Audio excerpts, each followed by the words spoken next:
The Hitchhiker's Guide to the Galaxy by Douglas Adams. Read by Martin Amkreutz.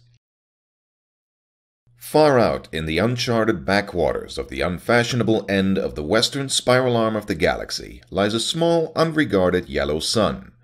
Orbiting this at a distance of roughly 98 million miles is an utterly insignificant little blue-green planet whose ape-descended life forms are so amazingly primitive that they still think digital watches are a pretty neat idea.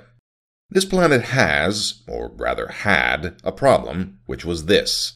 Most of the people living on it were unhappy for pretty much of the time. Many solutions were suggested for this problem, but most of these were largely concerned with the movements of small green pieces of paper, which is odd because on the whole it wasn't the small green pieces of paper that were unhappy. And so the problem remained. Lots of people were mean, and most of them were miserable, even the ones with digital watches. Many were increasingly of the opinion that they'd all made a big mistake in coming down from the trees in the first place, and some said that even the trees had been a bad move and that no one should have ever left the oceans. And then one Thursday, nearly 2,000 years after one man had been nailed to a tree for saying how great it would be to be nice to people for a change, a girl sitting on her own in a small cafe in Rickmansworth suddenly realized what it was that had been going wrong all this time, and she finally knew how the world could be made a good and happy place. This time, it was right. It would work, and no one would have to get nailed to anything.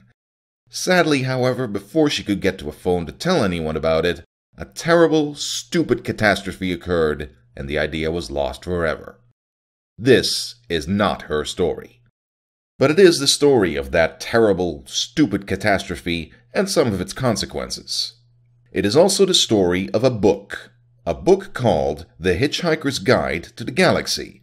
Not an Earth book, never published on Earth until the terrible catastrophe occurred, never seen or even heard of by any Earthman. Nevertheless, a wholly remarkable book. In fact, it was probably the most remarkable book ever to come out of the great publishing corporations of Ursa Minor, of which no Earthman had ever heard either. Not only is it a wholly remarkable book, it is also a highly successful one, more popular than the Celestial Home Care Omnibus, better selling than 53 More Things to Do in Zero Gravity, and more controversial than Ulan Kalufit's trilogy of philosophical blockbusters, Where God Went Wrong, Some More of God's Greatest Mistakes, and Who Is This God Person Anyway? In many of the more relaxed civilizations on the outer eastern rim of the galaxy, The Hitchhiker's Guide has already supplanted the great Encyclopedia Galactica as the standard repository of all knowledge and wisdom, for though it has many omissions and contains much that is apocryphal, or at least wildly inaccurate, it scores over the older, more pedestrian work in two important respects. First, it is slightly cheaper, and second, it has the words, "Don't Panic," inscribed in large, friendly letters on its cover. But the story of this terrible, stupid Thursday, the story of its extraordinary consequences, and the story of how these consequences are inextricably intertwined with this remarkable book begins very simply.